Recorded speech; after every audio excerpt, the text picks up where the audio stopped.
This is Mikey Howell, one of the new UNM men's basketball coaches here, and this is episode 112 of Talking Grammar. Hey, what's up, everybody? It's Jeff Grammer with the Albuquerque Journal, and as you just heard, this is episode 112 of the Talking Grammar podcast. This episode is the fifth in a series of 5 kind of introductory podcast conversations I've had with the 5 new UNM Lobo men's basketball assistant coaches. This one's with Mikey Howell, as you just heard, introducing the show. Got a couple new things I'm trying to sort of implement into the podcast this episode, including a scouting report, just a kind of a concept, a little idea I like from another podcast I've been enjoying lately, Amy Poehler's Good Hang on the Ringer podcast network. And what she does is when she has a guest on the show, she reaches out to somebody who knows that guest really well and asks a few questions. And in my world, as a sports writer at the Albuquerque Journal, I'm kind of still in that concept and going to go with the scouting report. So I do reach out to someone to give me a little bit of a scouting report on today's guest, Mikey Howell, and that is somebody who I think knows him better than anybody in Albuquerque knows him. That is new UNM Lobo senior guard, Chris Howell, Mikey's younger brother. At the end of the podcast, at the end of the conversation with Mikey Howell, I'm also going to drop in this week's What's Up 504 or What's Up in 505, a new concept I've been trying to incorporate in the podcasting realm at the Albuquerque Journal. And it is basically sports stories, sports conversations with ties to the 505, the area code, of course, for Albuquerque and central New Mexico. It used to be, I'm old enough where 505 was all New Mexico, but the concept of What's Up in 505 is sports stories, sports conversations with ties to the 505, all done in 5 minutes and 5 seconds. Tell me what you think of the concept. Tell me what you think of the idea. Tell me what you think about the conversation with Josh Suchon, who made his MLB debut last weekend with the Colorado Rockies. He's still the Isotopes' primary play-by-play guy, but last weekend he was not on the call with the Albuquerque Isotopes. He got called up and was calling the Colorado Rockies MLB game in Denver. So for now, let's get into the Mikey Howell conversation and podcast and show. We're starting with the scouting report. This is Chris Howell giving me a scouting report on today's guest, Mikey Howell. All right, Chris, what's up, man? Appreciate you for coming on and helping me out a little bit with the scouting report before I do the interview with your brother, with Mikey Howell. First of all, how are things going, man? Things going good? Yes, things are going really well. Enjoying my time here. You've been working pretty hard, so yeah, everything's going well. Well, you're not. You don't sound like you're out of breath or anything. So I don't know if you're working hard enough, man. I don't know if you're tired, if you're just shooting or what. But don't get closer to the idea. right. All right. So I am interviewing today someone you know really well. Someone Lobo fans don't know well yet. They're getting to know all you guys, but Mikey Howell is the guest on today's episode. You being his brother, I don't know anybody who can give me a better scouting report than you. So I'm going to ask you 3 things. The first question is this: what should everybody know? What should everybody know about Mikey Howell? Yeah, I think the first thing everybody should know is how high of an IQ he is, both on the court and off the court. And on top of that, just how upbeat he always is. I think first thing I touched on is his IQ. Many people don't know this, but at UC San Diego, he holds many of the assist records there. So someone like myself and a lot of the other guards just love to pick his brain all the time, especially me. Now I'm living with him all the time, asking him questions. I think that's the beauty of not just the game and coaches, but obviously having my brother there with me, but also just how he's always upbeat. He's always just a light in the room. Always trying to build my confidence, a lot of the guys' confidence, bringing everybody together, while all challenging us and creating us to grow. And so, yeah, I think those are the 2 biggest things: is amazing IQ, both on the court and off the court, and just his amazing personality, just that he wants to give back to others, just as people poured into him. That's awesome. That's a very, very good brotherly thing to say. I will now ask this. What's one thing that almost nobody, even people that do know him well, that almost nobody knows about Mikey Howell? Yeah, on that upbeat note, nobody really knows how extremely, as a brother, seeing how goofy he is all the time. Yeah, he for sure turns coach mode on when we step into the gym. But yeah, one thing, he's always been a real cool and collected guy to the public. But the way I know him, the way I see him all the time, and family and friends can say the same thing, just how goofy and silly he always is, just always making other people laugh. All right, you know him better than anybody around here, that's for sure. But I'm going to ask you this: if you were interviewing Mikey Howell, what's one question that you'd want to know? What's one thing that you would ask him? It could be about something you maybe already know the answer to, or it could be something that you do kind of even you're curious about, even as well as you know him. What do you think you would ask Mikey in an interview? That's a great question. I think what I somewhat know the answer. But it could be a good question for us to ask him that I wouldn't have known to ask otherwise. I somewhat know the answer, but I would just say like what he values, and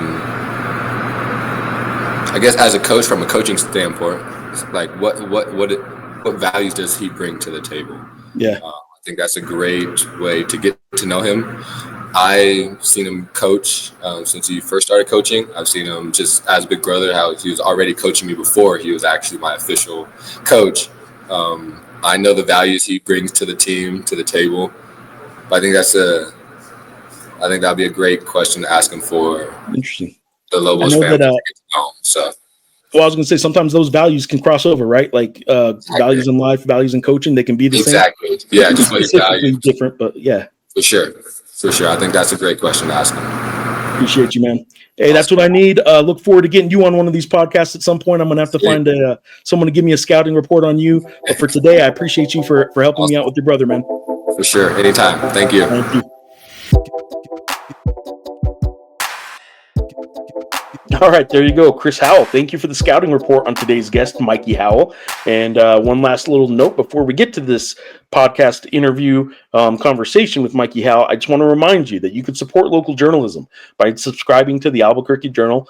It is not only the print product that people think of as a newspaper, it's also the digital, all the content we have digitally, which includes podcasts like this, both videos and audio. However, again, listening or watching, it's much appreciated. The Albuquerque Journal Podcast Network is now up to, I think, like a dozen podcasts and all kinds of topics, all kinds of current events and things like this. Lobo basketball, primarily on the Talking Grammar podcast. And we got some other cool stuff, too. I really do think you would enjoy diving in and looking at some of the formats and some of the topics that are being covered on the Albuquerque Journal Podcast Network. And for now, let's get back to and subscribe to Albuquerque Journal, by the way. abqjournal.com/subscribe is how you can support local journalism with the digital or print subscription to the journal. So without further ado, let's get to it. Here's my conversation with UNM Lobo men's basketball assistant coach, Mikey Howell. All right, Mikey, this is kind of, I know we've met in person a couple times, but this is going to be the first time we've really kind of in-depth gotten to know one another. So first of all, how you doing, man? How you liking Albuquerque? Oh, I'm doing great. Well, first and foremost, I want to say thank you for having me on the podcast. I'm excited to, get to talk to you a little bit more. And I'm loving Albuquerque, actually. Still learning some of the new spots and where to go and places to eat. But I'm loving the weather and everything. I don't think people understand how busy you guys have been, though. Like, I mean, people can ask, I can ask, I just did, like, how you like in Albuquerque. Like, hasn't been a whole lot of time considering a move, build an entire roster, get to know these guys, and then all of a sudden it's summertime and you've been on the road recruiting for next year. Your most downtime in Albuquerque is probably coming up like in August, I would guess, right? Like, is August about it, right?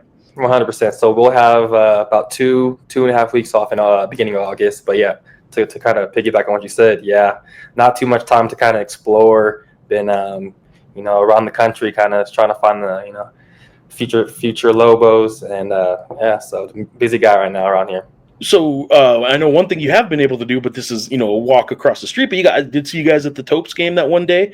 So you got to at least see the Isotopes a little bit. Not exactly Padres, but it is AAA baseball, and they got the most exciting thing going in town, which is the chili race with my guy Taco. I say my guy. I don't know if it's a guy. It's a taco. So I am the biggest taco race fan in all of New Mexico. But how did you enjoy that Isotopes game? Oh, I loved it. No, yeah, we went there. We actually had a suite. Yeah. Someone that Coach Olen knows, was fortunate to give us a little suite up there. But no, it was great. The weather was nice. I was able to meet some people that I've never met before. The park is really nice. Like I said, for AAA park, I mean, it legitimately is. It's nice, man. It's not too big. Like people say, it's not too big and don't understand what that means. Like if that was a huge park, you'd kind of lose some of it. Like it's probably just about the right size. I will say, not much shade there. No, man, not for a day game. You were there for a day game. Yep. If in the evening, man, that right fielder staring right into the sunset, and there's some beautiful sunsets here, but man, no right fielder wants to be watching them. And for the first probably 2 or 3 innings this time of year, like they're staring right into that sun. So that's where to hit it. That's where to hit it. If you ever find yourself in a game, make sure you hit it early innings in the right field there. Good to know. All right, man. San Diego guy, right? Were you born in? Well, first of all, for those that don't know, Mikey Howell, who I'm interviewing, and you are the older brother of Chris Howell, so there could be some confusion. Maybe some more casual followers of the team that know there's a Howell on the team. There's actually 2, and one's an assistant coach. Are you and your brother both from born and raised from California, or you just kind of grew up there? No, we actually were born. Both of us were born in Columbus, Ohio. Okay. Yep. So we're out there, but we moved to San Diego, and I was roughly 11 years old. So I always say I'm from San Diego. Kind of grew up there. From family, the high school age is where I say I'm from a lot of times. 100%. You guys played at different high schools, though. I noticed. Just kind of digging it up, looking around a little bit. Like I see San Marcos High School. I see. Was it 3? You had a 30-win season one year. Is that right? 30-win or no? He had the 30-win season at Torrey Pines, but you had three district section titles. Is that about right? Nope, that sounds about right. So I went to San Marcos High School, and my brother Chris, he actually went there for his first 2 years and ended up transferring to a really good high school program. Not my favorite growing up, just because they were so good. I was going to say, I can tell right away. This is the sound of a guy who did not go to play for the Torrey Pine Falcons. Mm-hmm. So, but great program. All the coaches there are really nice, and he learned a lot. And so, yeah. He had himself a pretty good senior year too, right? Was it Section Player of the Year? Yes, Player of the Year for San Diego. His team was really good. They ended up winning CAF championship. I was pretty much just at all those games that I could, with us being during season same time. So it was just great to, have him right around the corner and try to catch up and just watch him see his development grow. I'm going to get a little bit more into the brother stuff and sort of your upbringing in basketball. But what I do want to start now is we kind of touched on, you've been doing a lot of recruiting, not looking for specifics by any means, not trying to put you in a bad spot as an assistant. But how much in the past month or however long this live period's been, how much have you been on the road? Where across the country have you been? Not talking about who you're looking at, but how much have you actually been recruiting just in the past, several weeks? Yeah, just in the past 2 weeks, just alone, I've been gone from Wednesday to Sunday for these past back-to-back weekends. So the first weekend, I was in South Carolina. We went to one of the Adidas circuits out there. Really good competition, great venue. And then this past week, I was in Bryan, Texas, College Station. So that was my first time there. So that was a cool experience. Yeah. You're obviously a guy who, again, we will get into this a little more in depth, but for starters, you got your college playing career was at UC San Diego. You were playing for Eric Olen. So when you're out there recruiting now as an Eric Olen assistant, I'm curious what the pitch is, man. What's the after the introductions, after they know who you are by name, how do you start selling a school that you've only been a part of for a couple months now, or a few months now? How are you selling UNM? I assume it's a lot more about the system at this point because you're still learning UNM and Albuquerque. So how's the pitch? What's Mikey Howell's recruiting pitch right now? Right now, recruiting pitch is a big. The guys we kind of look for is kind of first and foremost, how are they as a person? Like you gotta have to fit as a human being. Like, are you a good guy? Are you a guy that you want to be, seeing pretty much every day in the locker room, on the court? And so first and foremost, we look for character. So if you have high character, that's a good pitch. But just in terms of just like UNM and Coach Olen is just like the type of the development he has within our program. You can just kind of go through the track record over the last, 5 or 6 years, and everyone that typically comes in here within their first 2 years, they are either getting better or just in terms of just developing as a person. You guys are obviously in a situation now where, again, you're starting anew at UNM, but you're starting to sort of see the payoff of this past season a little bit with you guys got a guy that just signed a G League contract. I mean, it sounds there's big time programs that like a G League contract may not mean a whole lot when you hear a former player did it, but like there's not a lot of guys out of UC San Diego that are getting the opportunities that are signing pro deals here in the States, right? It just doesn't happen all that often.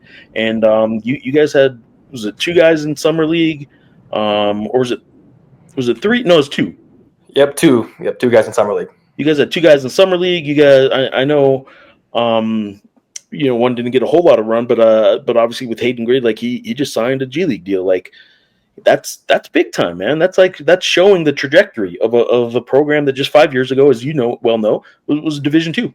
Yeah, 100%. Like you said, just kind of shows like Hayden Gray, like one of the best players, best guys to be around.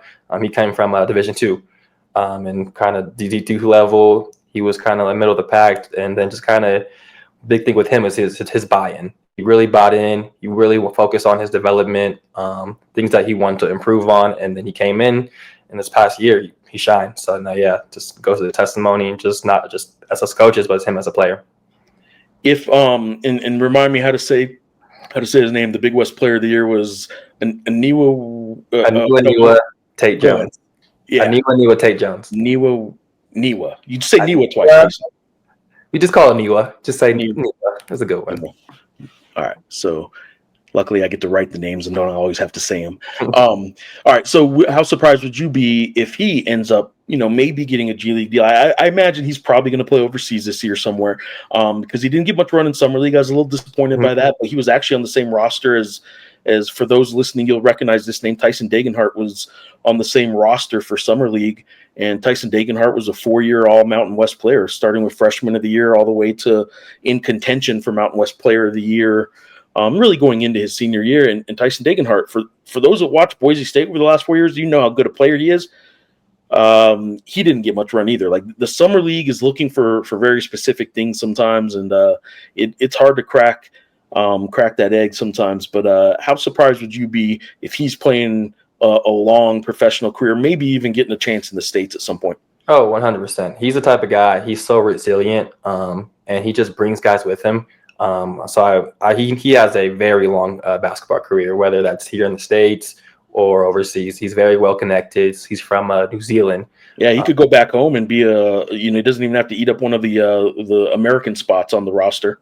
Yep, 100%. But like you said, like his ability just to get to the rim and just lead others with him is just top notch. So no, I see him having a very long career and successful career for sure. We talked about the development of some of these players.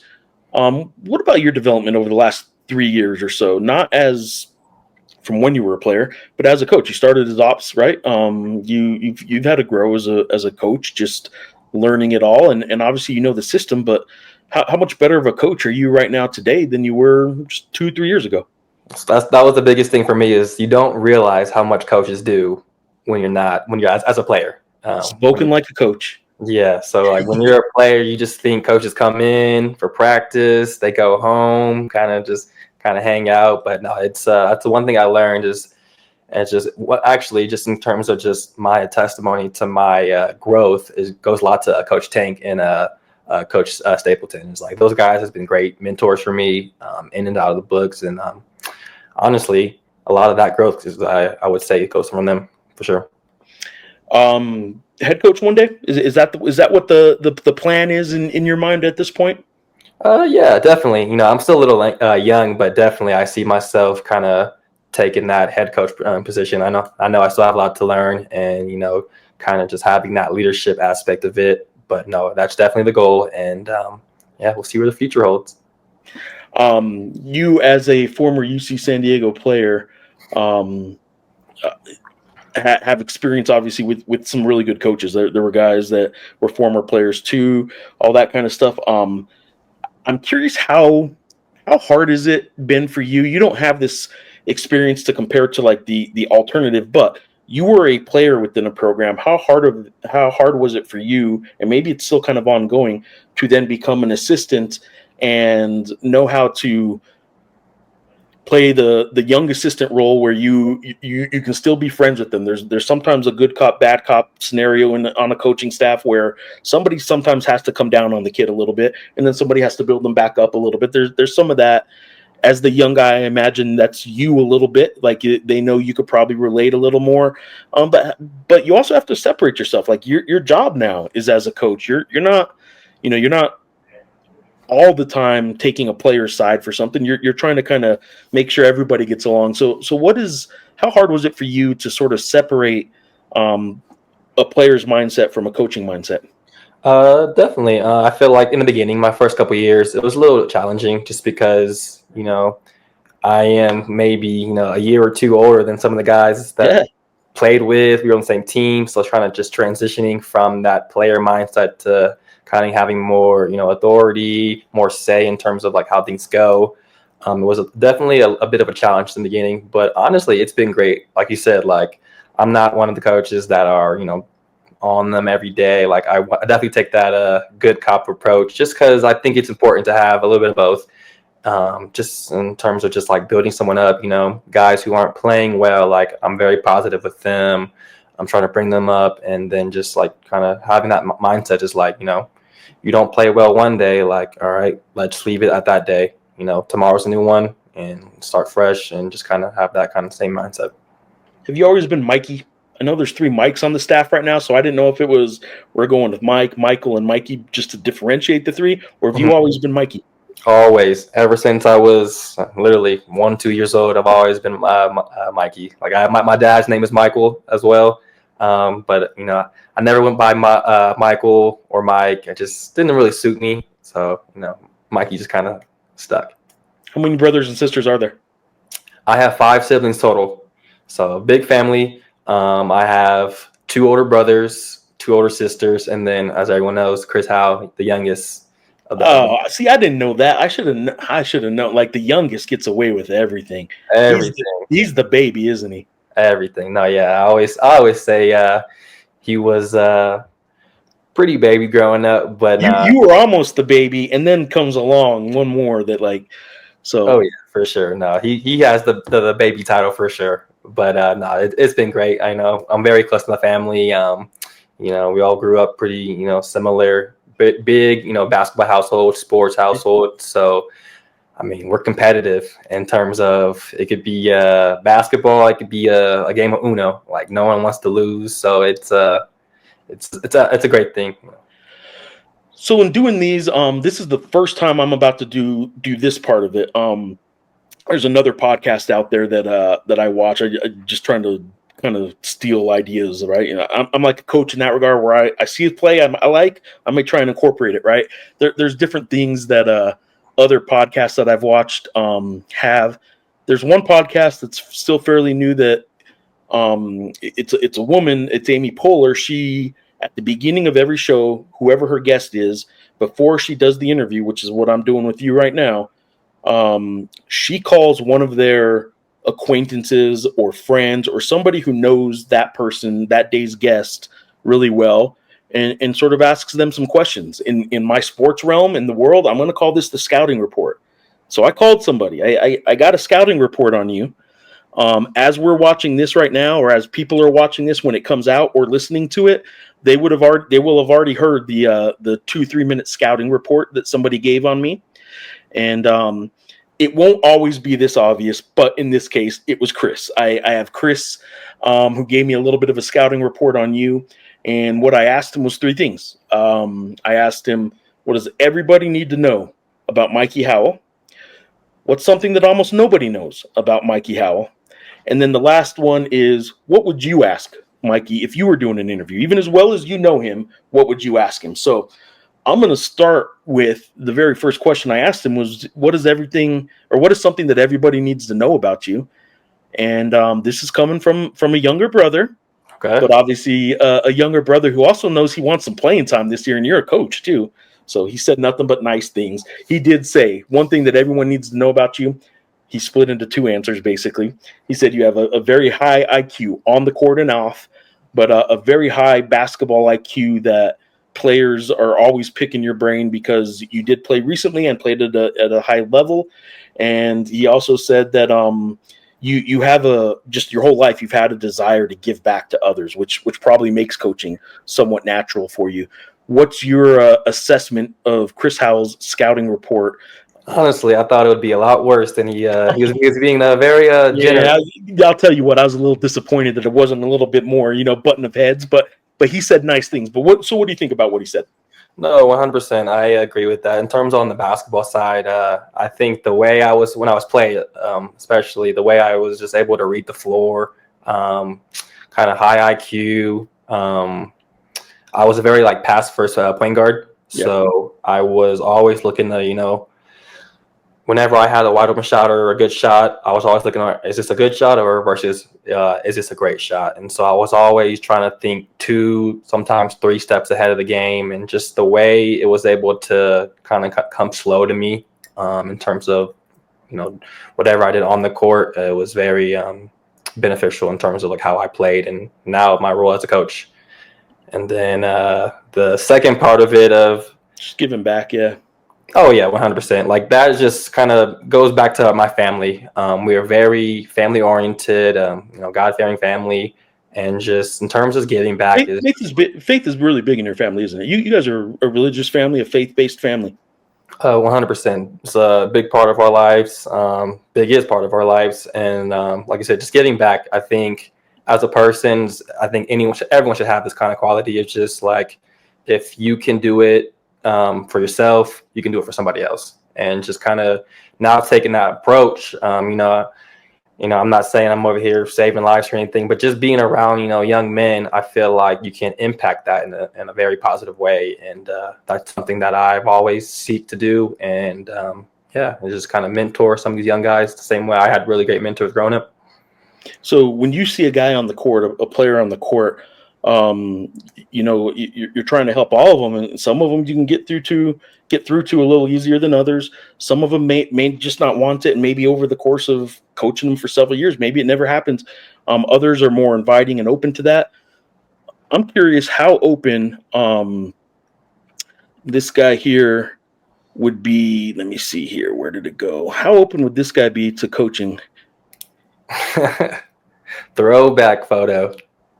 I feel for those listening, pictures do so well on audio podcasts, but this is a picture of Mikey Howell playing at UC San Diego. I you got the hair going too, man. A little bit more hair back in the day, for sure.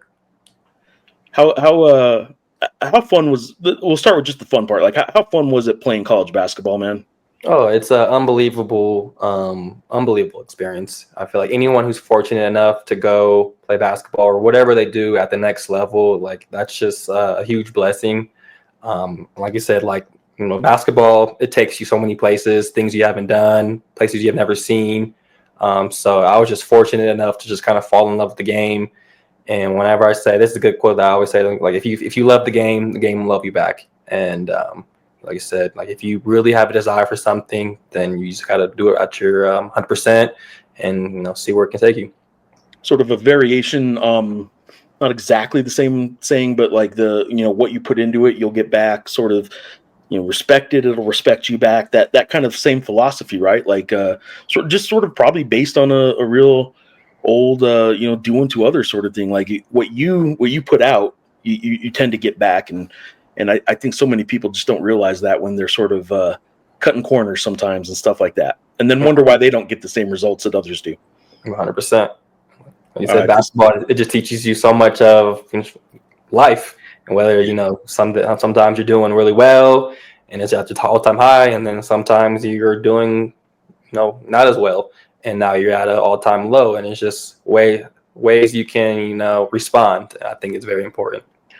Again, for the audio, you won't see this, but you're wearing number 32 in this picture. 32, your number all through college? Is there a reason for number 32? No reason to number 32. When I was a freshman, we were at UC San Diego. I was just given that number. I didn't have a choice, and I actually hated it when I first received it. I was like, number 32. It's nice. It's just nothing I was familiar with. But as time grew, and I just kind of accepted it, it became one of my favorite numbers. So it's one of the all-time greats. Magic Johnson's number. So that kind of was pretty cool to see. Kind of similar, kind of passing vision, IQ. But yeah, 32 was not my first option for sure. Who did you root for growing up? Growing up, big Kobe fan. Yep, Lakers all day, even through the tough times. Yeah, I was a ride or die Laker fan. Wilder was a Laker fan too. I remember mentioning to him that you walk down that hallway in your offices there, and there's an NBA or a Naismith Hall of Famer with the Showtime Lakers, who was a former Lobo, and Michael Cooper. And I'm curious, before you got here, did you know Michael Cooper was a UNM guy? Because I don't think you did. Know. Yep, I did know. Yeah, there we go. I know. All of the coaches, we like to play this game.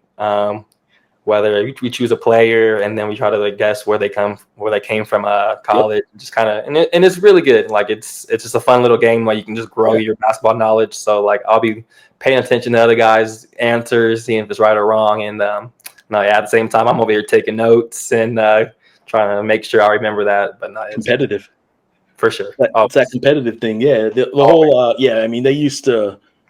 I think Sports Center used to actually do it on air sometimes too. A couple anchors would just throw out a name and Mikey Howell from, and somebody has to answer UC San Diego. So I will. I usually later in the podcast, but since I got the picture up here, how well or could Mikey Howell, the assistant coach Mikey Howell, the player, right there?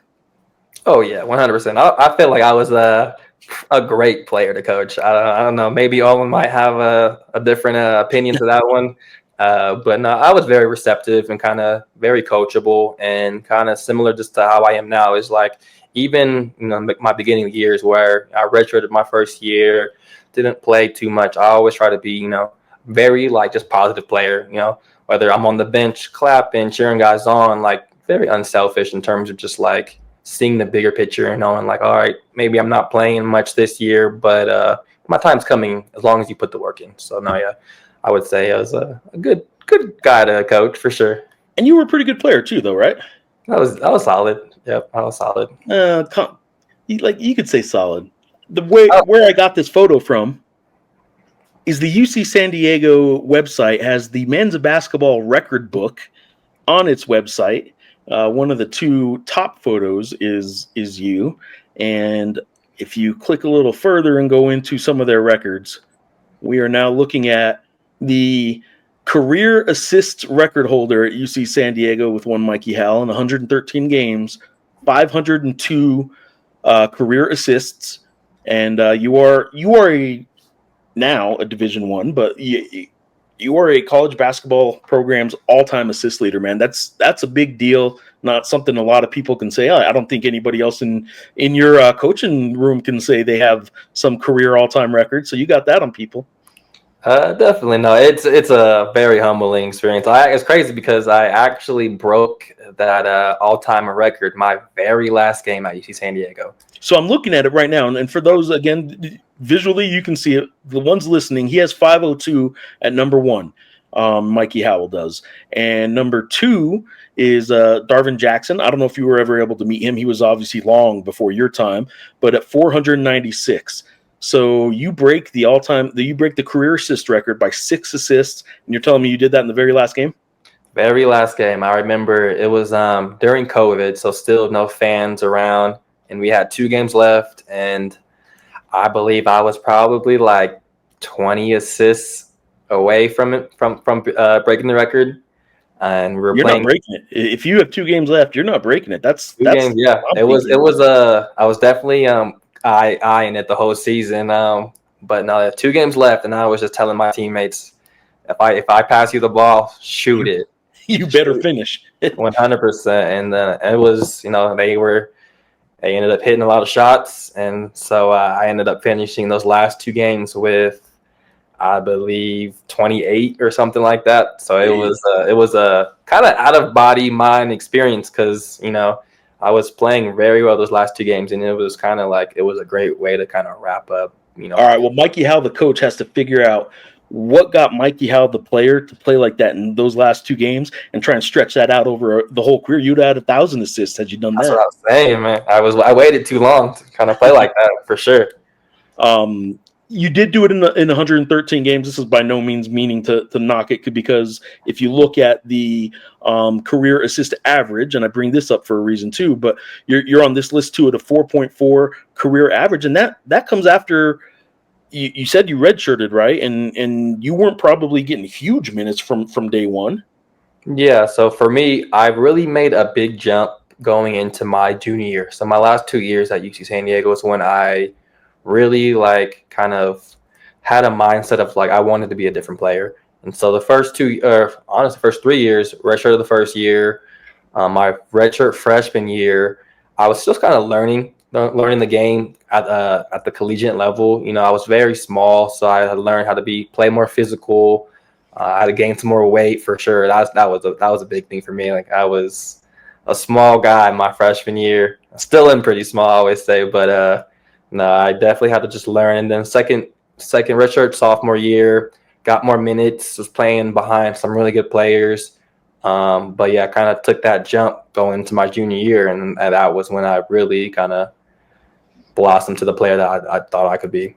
I'm going to kind of transition back into the coaching side of things here, but I'm going to keep this assist list up because if you look down here, 1, 2, 3, 4, 5, 6, 10, number 10 on this list at 4.2 assists per game, one Randy Bennett. For those that don't know, back in the 80s, Randy Bennett was himself a pretty good little guard at UC San Diego, and he is a guy that I know your family knows. You did not get to go play for him, but Randy Bennett, having played where you played, how well do you know him? I imagine your family knows him, obviously. What are your thoughts on Randy Bennett? Oh, Randy Bennett's great. It's actually for me, I saw Randy Bennett these past 2 weeks while I was recruiting. Nice. So it was St. Mary's coach, for those that don't know. I keep forgetting that sometimes not everybody knows who Randy Bennett may be. So Randy Bennett is the St. Mary's coach. Yeah, no, he's such a great guy. So he coached my brother his first 3 years at St. Mary's. But I mean, honestly, me seeing him these past 2 weeks, I was able to talk to him probably more than I've ever talked to him. Sitting by him at these games, kind of picking his brain about things. How surreal is it? You and Randy Bennett are sitting next to each other as basically peers. I get he's a head coach, and status-wise, he's one of maybe the most underrated coaches going for the past 10, 20 years. He's a great head coach. But you guys are both doing the exact same thing in that moment. You guys are both sitting in the gym recruiting, trying to find players to develop. You're a peer right now of Randy Bennett. How surreal is that, man? Honestly, it's very surreal, actually, because I'll be in these gyms sitting next to these pretty big time coaches, and I remember watching them when I was 5-10 years old on the big screen. And so me to kind of be in that similar position, I know they're way advanced, and I'll call it the same position. I get you're going to humble it down a little bit and similar, but you guys are doing the same thing, man. You guys are all there recruiting players. For sure, no. But honestly, it's been great. Me being out there recruiting players, connecting with old teammates, old coaches, meeting a lot of new people. It's been great, honestly. So yeah. How much more of a recruiting role do you have right now than you did the last couple of years? It's probably stepped up a little bit, but I think last year you were probably doing a lot of recruiting. Yeah, so definitely this is probably the most I've been out recruiting this year. I think I have to just kind of grow as a coach. Yeah. Gain a little bit more understanding about how things work. Now that goes back to kind of the guys that the coaching staff that we have now is Sam Stapleton is amazing at that. And so he kind of first, especially last year, a little bit this year, he's kind of showing me the kind of the ropes of kind of how things work. And from there, once you kind of show me, once or twice, I feel like I pick it up pretty fast, and it's been great. Where now I'm going on my own recruiting trips now and kind of, playing under Olen in the system. I kind of, know firsthand like what kind of fit he wants, kind of players he's looking for. And so, no, it's really good. I'm moving back to one more image, and then we'll get these off the screen here. But back to the total assists. If you look down, a guy who played from 2004 to 2008, Clint, is it Allard? Did he pronounce it Allard? Allard. Allard. Clint Allard, for those that don't know, is now the guy who took over for Eric. When Eric came here to UNM, he's now the head coach at UC San Diego. You were in a position, I'm curious how much influence Clint had as a former player getting to convey to the players what it's like to be a part of that system. You kind of are sort of in a similar role. I know, again, UNM isn't like you were at UC San Diego, but like you're in that role, right? Like how much of a, I guess, similar role did he have where he was the guy that had kind of been through it and teaching you, how to do it as a player, and how much did you get from working with Clint? Oh, I mean, first and foremost, Clint is an amazing guy, and I couldn't be more happy for him to get that head coaching position at UC San Diego. He was actually the one who recruited me out of high school. So he, from day one, he was pretty much always, in my ear, trying to teach me different stuff on the court. And I didn't know this when I first started, but looking back, Clint Allen was actually number 32 as well when he played. And so he just always showed. You know what? That's what he gave you that number when you started. He saw something, I guess, for sure. So yeah, he was number 32 as well. And so we always joke around. It's like, if you go to UC San Diego and you wear 32, like you better be pretty solid and want to be a coach one day. So he's been great in terms of just trying to as an alum somewhere and then making that transition in the coaching field. Like he's been great in terms of just how to handle different situations and have that connection with, not only just the player and the guys you work with, but the compliance, the facilities people. Like you just build so much knowledge being in one area over a period of time. So yeah, it's been great. I will point out too, you did play one more game than him, but we're looking at about 80 assists difference. So you got that on him, right? I think he actually he has the I think he's number one in steals all time. Is he? Yeah. So I don't got it up on my screen. I don't know about that. We don't need to see that. How about this guy at the bottom? But again, another guy from the 80s, but in just 2 seasons, I guess probably 2 seasons, 50 games though. He's a top 10 all-time assist guy, and he only played 50 games. Bob Goodman. So anyway, I just was looking at that number. That's pretty crazy to play just 2 years and to average 150 a year. Usually you kind of build up to that one really good year of 200 or so. And I know I think you single season wise, I think you had a 215, I think is what I saw. Mm-hmm. So, all right, enough of the record talk for UC San Diego. Let's get back to this little look on the screen. So you obviously had a distinguished playing career. Part of that playing career included the 2019-2020 season. And I want people to understand this. Like a lot of people in these parts understand that year that ended with the Mountain West tournament actually did get played that year. And then the week after, because they played it a week earlier than normal, the week after is when COVID sort of stopped everything, including the NCAA tournament that year. Everybody is aware of that in these parts. And everyone was aware in these parts of the San Diego State Aztecs. Just tremendous season. Malachi Flynn and they were probably going to be a top 2 seed in the NCAA tournament. Had a chance to make this great run, and it got taken away from them. A lot of talk around the Mountain West. There was another team in San Diego that year that was pretty darn good, and that was a 30-1 UC San Diego team that you were leading the way, man. You were the floor general, right? Yep. No, that was an incredible year. Like you said, it got a little bit cut short. I remember it was our conference tournament, and we actually hosted the regionals for us. And so we were walking into, our normal routine, our shoot arounds, our, film or game day, casual stuff. And then you just hear Olen one day and just was like, yeah, everything got canceled. And it was just like it was a haunting feeling within the the room for sure. But yeah, I don't want people to just sort of gloss over this. I want people to understand, like, if you were a 30-1 team, in a lot of people's minds, this isn't hyperbole. Like, you guys were considered, if not the only favorite or the favorite, you were considered among the 2 or 3 favorites to win a national championship, Division II national championship. You guys were 30-1, riding a 22-game winning streak at that moment, and it just ends. It doesn't end with a loss. It just ends. Yeah, no, that was incredible year. Like you said, like kind of goes back to all the talking points. Just like the people in the room, we kind of just gelled. Like, you know, the guys who played 40 minutes versus the guys who played no minutes. Like everyone was all on the same page, and we just kind of, you know, once we had some momentum, it just, you know, we carried that throughout the whole year. Yeah, I'm glad you just said what you said about the minutes and stuff too, because these are the great minds. I might as well be a basketball coach because we're thinking the same thing. I got it written down here that how much did you learn from that team about the importance of chemistry? It's not just about talent.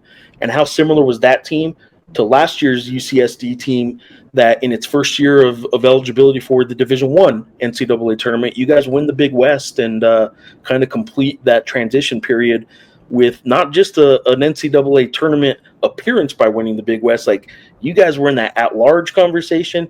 You guys were a bucket away basically from maybe beating Michigan. Like, you guys were legit. And you guys finished higher than last year's Lobos, which was a great Lobo team in Ken Palm, which I'm a big Ken Palm nerd. So how similar was last year's team at UCSD and your 2020 team at UCSD that went 30-1? Yeah, no, it was a lot of overlap and just kind of how we played, kind of the guys, the locker room. I feel like the biggest thing with a great team is like you got to be player-led and not coach-led. Like if the coaches have to bring the energy every day and kind of like pry stuff out of you, I don't think that's a winning recipe. I think when you have really good leadership, starting with, you know, your older guys, but essentially anybody can kind of show that leadership, whether that, you know what I mean, you don't have to be the most, you know, raw vocal person, but you can show it through your actions, the way you just carry yourself.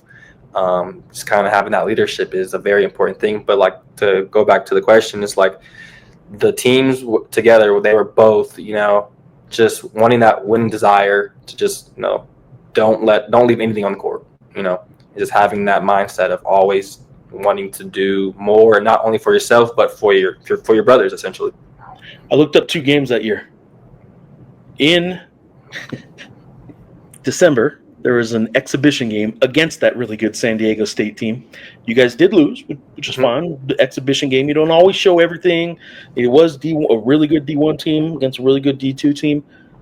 Do you remember that exhibition game? And do you think maybe you know why I might be kind of bringing that game up? I remember it for sure. Did you have a good game? I did not have the good game. I don't believe. I saw 0-7. Oh, come on, Jack. I know, right? And here I am bringing it up. Here, you didn't have to do that. Introducing you to Lobo Nation and bringing up the 0-7 shooting game. But to be clear, what did you do from that point on, other than like set single season assist record and like lead a team to a 30-1 season? You guys were like the best team. There's another date, and this is again Jeff being Jeff. I bring this one up because Coach Olen brought this up. In that season, there's one game that sticks out to him, and it was December 5th, 2019, Chico State. Our only loss of the year. And he says to this day, he still regrets it. You guys had just lost your best player at the time, I guess was injured the game before, and he feels he didn't properly, he really still to this day remembers feeling he did not properly prepare you guys for a game after losing a player like that. Like he didn't say shock, like he wasn't like in shock about it, but he didn't approach the follow-up properly. Like he just thought there were things he could have done as a coach, and it blows my mind that that's what coaching is, right? That's what sports is sometimes. Like here's Eric Olen, like this guy who was one of the hottest coaching commodities this past offseason, just rides that the thing you guys rode all the way to the NCAA tournament this past year. He's kind of on top of his game right now, right? He's doing great things, and here he is at UNM thinking, man, like I remember 5 years ago, a loss in December to Chico State, And I'm like, man, that says something about a person. Like he still regrets it. And sometimes the losses stand out more than the wins. So that's why you try and avoid those losses, right? Like, what do you remember about that game, though? I will say you did have a good game. You had 11 points, 7 assists, a steal, and a block. Oh, I didn't get many. I didn't get many of those blocks throughout the year. But I like you highlighted that block. Yeah, I brought up that box score after kind of doing the cheap shot box score of the San Diego State game too. So for sure. No, just the things I remember about that game is I wouldn't say anything. I thought we were prepared. I know Olen probably takes a lot of that on himself, but I do feel like we were prepared for sure. It's funny how that works, though, right? Like as a coach, sometimes you know what was wrong, even though nobody else saw the same thing as you. Sometimes, yeah. I think the biggest thing for us that game was just a lot of guys playing positions that they weren't usually playing like that year. In terms of and keep you kind of context is we lost our starting center who was a All-American at the Division II level, so. Having someone like that so dominant in the post, to be able to just feed him the ball at times, and he could just take over games. Chris Hansen. Chris Hansen, yes, very good player, very good player. Just kind of having that kind of dominant presence in the post at all times, and then going from not having him, it's just a little different of how you play and the game style, and like now you're not. Looking in the post as much, and now you're trying to find other ways to score. But in terms of preparation, you've definitely prepared. That's funny though. Then that's you remember the game obviously, but you don't remember it the same way he does. He made a comment about like he kind of regrets how he maybe led up into that game, and that's not what your memory of it is at all. Which again is sort of a lesson for all of us, including him, including you as a coach, just to all of us. Like, man, sometimes it's not what you see. Mm-hmm. And like I'm a big believer. It just goes back to our previous year at our most recent year at UC San Diego. Is like every loss that we had, we didn't have too many of them, but they played a big role in our long-term development. Whether that was our first game at San Diego State, like that was a very competitive game, but it kind of showed us that we can compete with a big name program. I watched that game. So long before I knew I'd be covering you guys, right? Like I watched that game, and you guys had every opportunity down the stretch to. I mean, you were toe to toe with them. I won't say like you should have won. It was two teams that had every chance to win it, and they end up winning it. But you guys were right there. It wasn't like it was given away and taken away or anything. It was two really good teams playing that day. No, yeah, they were a great team last year. But like in terms of like our previous losses, I felt like they played a significant role in our success because not just every win you feel great, but every loss it's a way to better yourself, better the team, and just learn from it. And so like within our losses last year, we learned a lot about ourselves and like how we can coach the guys and how they respond. Well, speaking to that point specifically, December 5th, 2019, I bring up a loss to Chico State, and all you guys did from that point on was win 22 straight, and we're the best Division II team. When the season ended, you guys were as good as anybody in D2 that year, and again, it was taken away without having lost it. It's kind of like losing the belt without losing a fight kind of thing, and you guys might have been national champions had stuff not happened differently that year. I will move on to a second part of the scouting report that Chris gave me, which is, all right, we now know what everybody should know about you. Why don't you tell us something that almost nobody knows about Mikey Howell? To which he said, as serious and professional and businesslike as you may be, when you step on that court, you're in coach mode. Off the court, not many people know how goofy you are. And he says him and your family know that you are just goofy was his word. Are you pretty goofy off the court?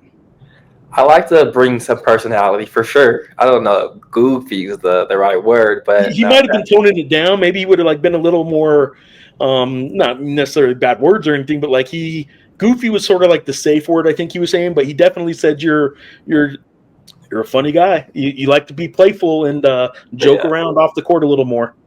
Yeah, no, definitely. Even with our guys like this year or the previous 3 years. It's just I'm very, competitive. I like to talk a lot of smack to the guys. Very just ways to bring that competitive side out of them. But no, it's just I think that's an important aspect. Is like I'm a basketball coach for a living, and that's a blessing that I wake up every day with. And so it's I try to bring good energy, and I joke around a lot, but it definitely takes some time for me to open up. Once but once I do, then I think goofy might be the right word. It is worth pointing out that for three years of your coaching career so far, like you've been the young guy trying to make sure you're not viewed as just the kid. Like you're trying to build yourself. There's when we're new at jobs, we're not going to exactly try and be the class clown from day one, right? You're trying to make sure you keep a job.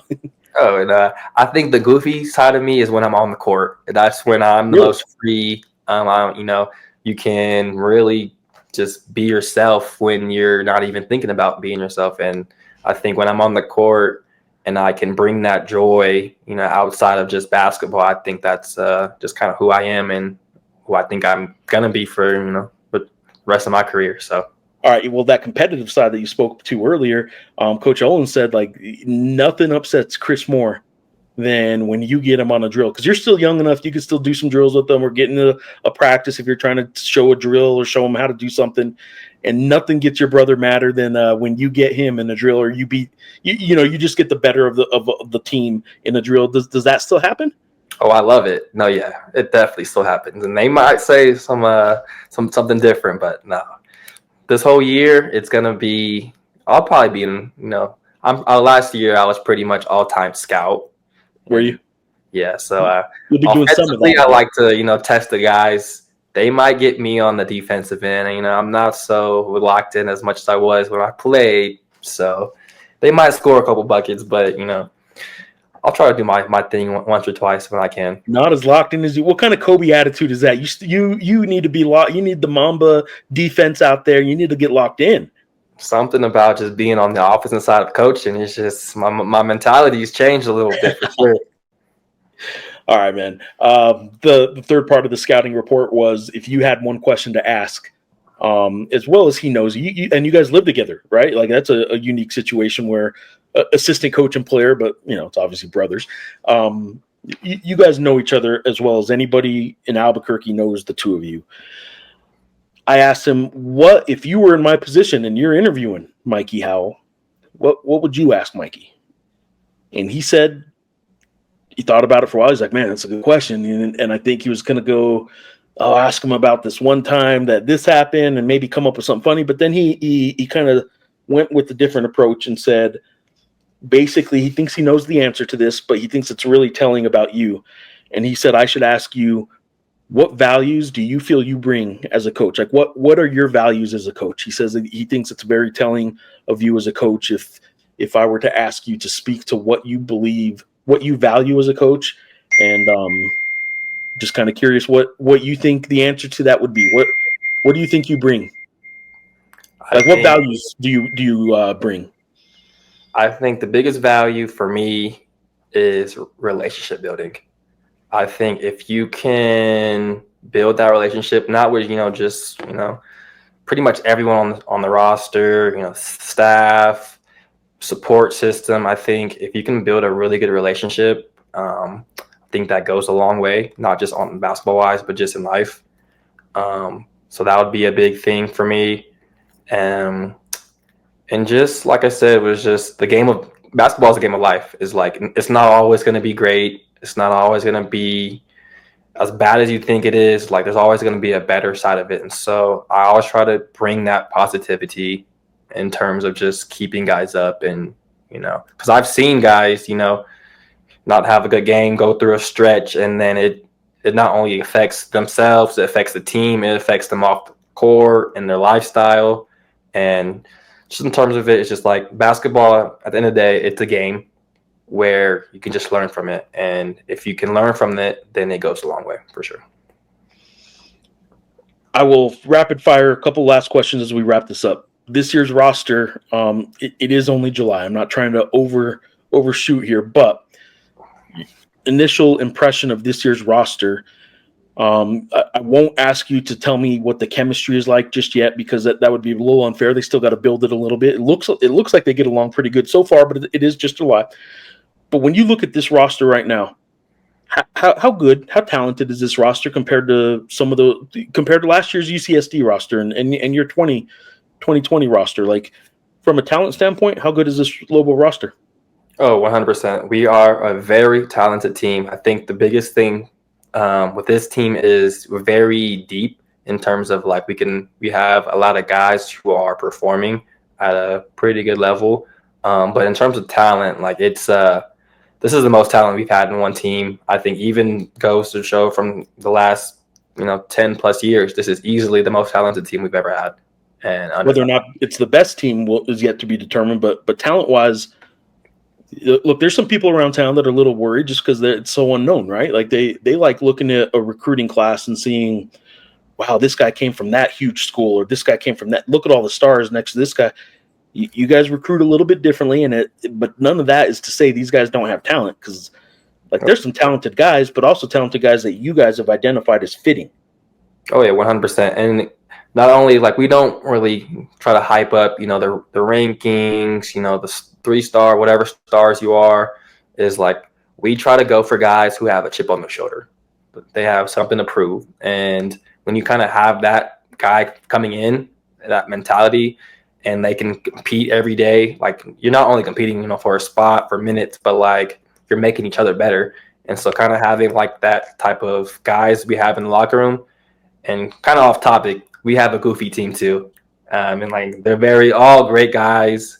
I can definitely see that they have, team chemistry already. It's only, going on week 7. And so like in terms of that aspect, I definitely see the talent. I definitely see our camaraderie together. And so I'm very, excited to, for the future and what the season holds.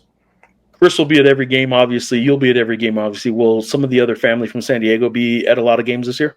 Oh, yeah. Our mom has been asking us for their schedule probably every day when the schedule's coming Well, out. as we record this, it's official now. You guys at least have your first exhibition game scheduled. I know there's some other stuff in the works that might already be done, but officially speaking, as of this recording, you guys do at least have your exhibition game, so mom can start booking the flight and booking the. I don't know if she'll be staying with you guys, with you and Chris, or if she's going to be getting a hotel or whatever, but she can start planning. No, yeah, definitely. I know she'll be staying with us as much as he can. I know my dad, he's very close with us, so he'll be at as many games as he can. I actually have my oldest sister. She's coming to Albuquerque at the end of August, so I'm pretty excited.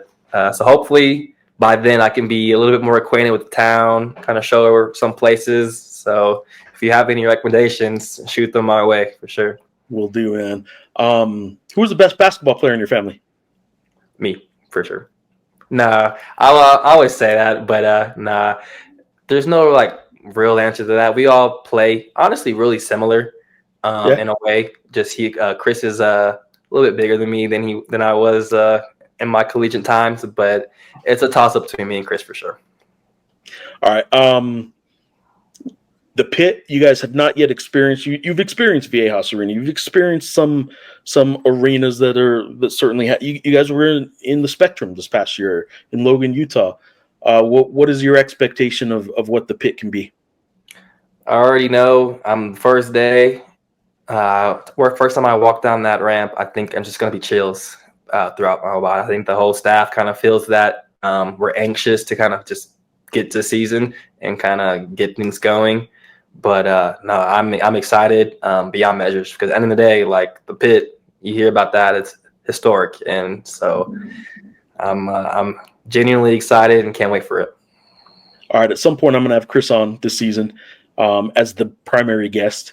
I will probably go back to you as the scouting report. We'll see, but for now, I will ask you what's one thing that maybe nobody knows about Chris, just to turnabout's fair play, man. Like he got to answer about you being goofy, a little bit more goofy than people realize. What's one thing people should know about Chris that maybe they don't? Not that everyone should know, but what that almost nobody knows, just a brother knows. That's also a good question.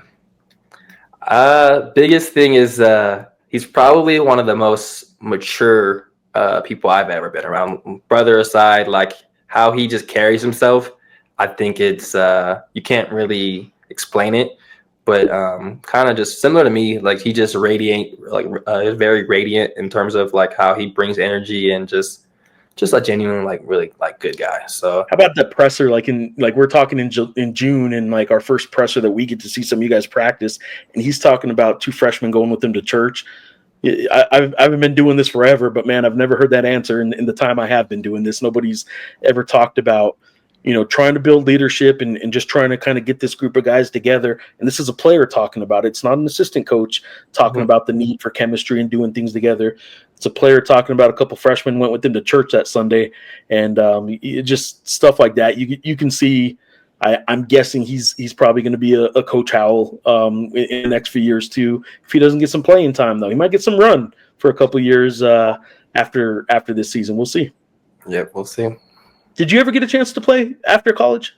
Yeah, so I actually had a few offers after college. With NBL one, kind of a couple offers in like Greece, and I definitely had some offers. But for me, the biggest thing was I knew I wanted to be a coach in the long run, and it just kind of happened that the position at UC San Diego was straight the ops role, and so I didn't have to go that GA route or anything, and so it was just something that kind of stuck with me. Whereas like if I could start younger and get into the role I was already looking for, and versus playing 5 or 6 years, kind of making my living like my lifestyle like that, which is I love kind of wanted to do that, but just kind of having that mindset, if I start young, where could I be 10 plus years? And now I'm looking back now, and I'm sitting here with you talking about our next year at New Mexico. So it's definitely a choice that I will never regret, and I'm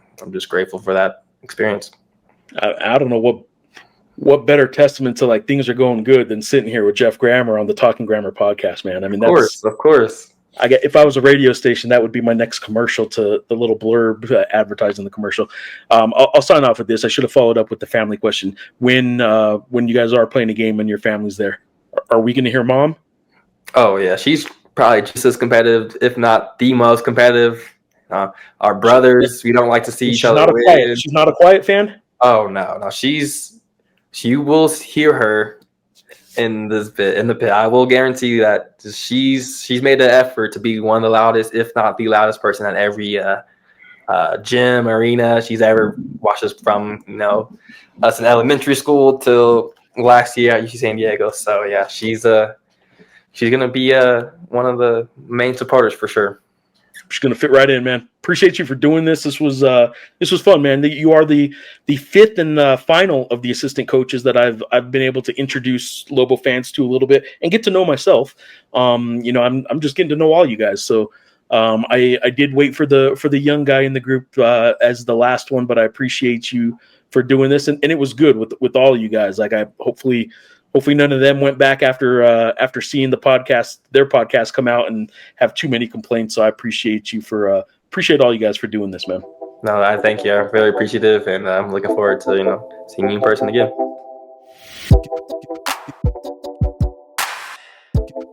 All right, there you go. My conversation with Mikey Howell. Hope you guys enjoyed that.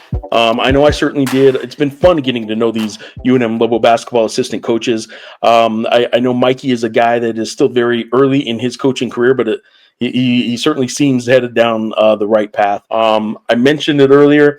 We do have another piece of the puzzle to this podcast. It's what I'm dropping in this week's episode 2 of a new podcast concept that I've been trying out called What's Up in 505.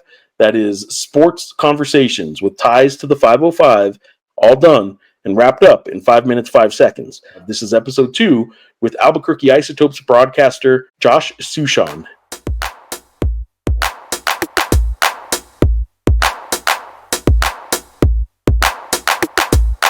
Hey, what's up, everybody? It's Jeff Grammer with the Albuquerque Journal, and this is What's Up in 505. I am joined today by Josh Sushon, the radio and multimedia play-by-play voice of the Albuquerque Isotopes and many other projects that he's got going on. Josh, welcome. Are you ready for 5 minutes of the hard-hitting Jeff Grammer, the type of stuff that only I can hit you with, the type of questions that people are get nervous about and shaking their boots about. Let's do it. I can't wait. Let's go. I'm hitting the timer now. I still don't have a buzzer at the end of this thing, but Josh, I want to start off with, for those that don't know who you are, give them, I gave a little brief overview intro. Tell the people who you are, and then I want to get to what you did this past weekend. So, yeah, I'm the play-by-play announcer for the Albuquerque Isotopes. I've worked in baseball pretty much my entire life. I've been a newspaper reporter like Jeff. I've been a play-by-play announcer in the minor leagues. I've been the pregame and postgame host in the major leagues and a sports talk call-in show, and I've done some books and a bunch of other things. I guess I get bored easily. Getting bored easily has kept you pretty busy, though, because you do have a lot of stuff. We're going to talk about some of that. I want to get to the most recent stuff that you did that was pretty cool this weekend. You did not call Isotopes Baseball this weekend. Why did you not call Isotopes Baseball this weekend? Because I was calling Rockies baseball. I'm very grateful that I got to fill in for Jack Corrigan on the KOA Rockies radio network. I did Friday and Saturday's game, and it was really special. It was really meaningful. It meant a lot, and I had a blast. And it was pretty amazing. One real easy question is like, okay, how was it? And that's real, like, that's overly generic. That's not really what I want to ask. I want to know if there was anything different about it. It is still a baseball game once it gets going. How quick into the game did it then just become a baseball game for you again?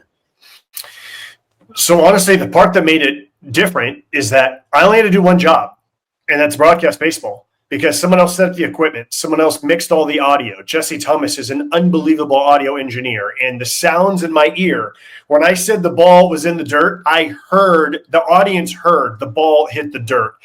The sounds were amazing. I didn't have to work solo. I worked with Jerry Schemmel, who was incredibly welcoming. So that was actually the biggest difference, is that I only had one job. I didn't have to do anything else. And it's, it felt like a half day. It felt like a third of the day, and it was so much fun. Was, by the way, the Colorado Rockies record when Josh is calling their games is? 2-0. That's right. This year's Colorado Rockies have never lost a game when Josh is on the call. And I think you need to make sure you let Shafe know about that. How was that part of it, knowing and how much easier did it make knowing a Warren Schaefer, the manager, a Jordan Pacheco, the hitting coach, a Kevin Collins, a former colleague and good friend of yours? How easier was it because of those?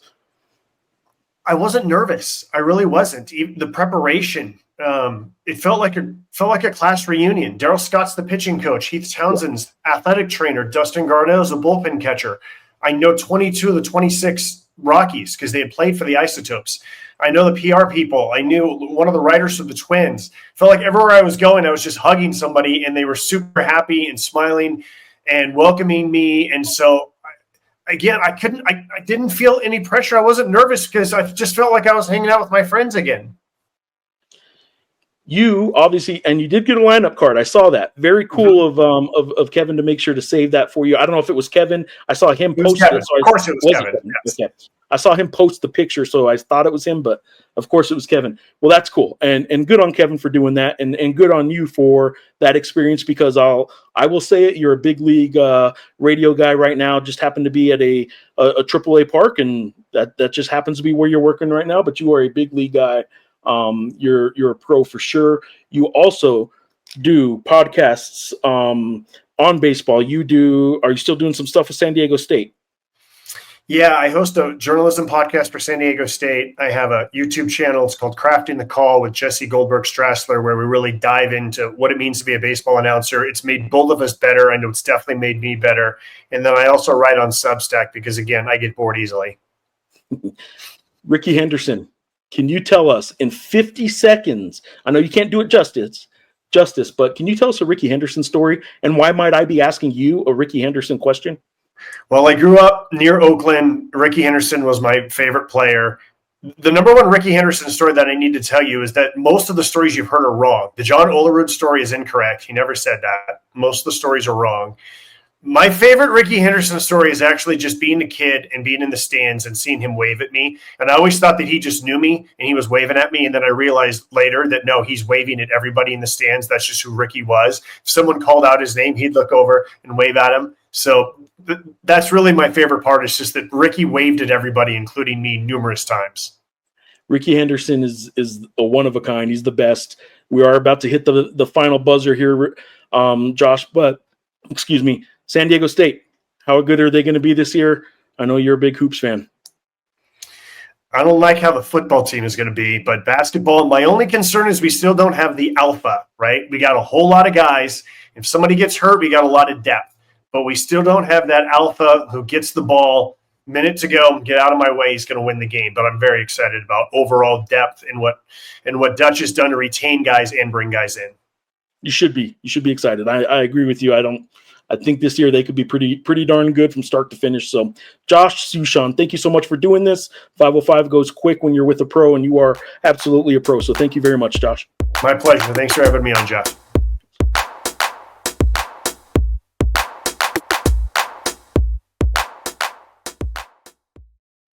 All right, there you go. That's the new concept I got going. What's up in 505? Thanks, Josh, for doing that. Again, thank you, Mikey Howell, today's primary guest of this episode of the Talking Grammar podcast.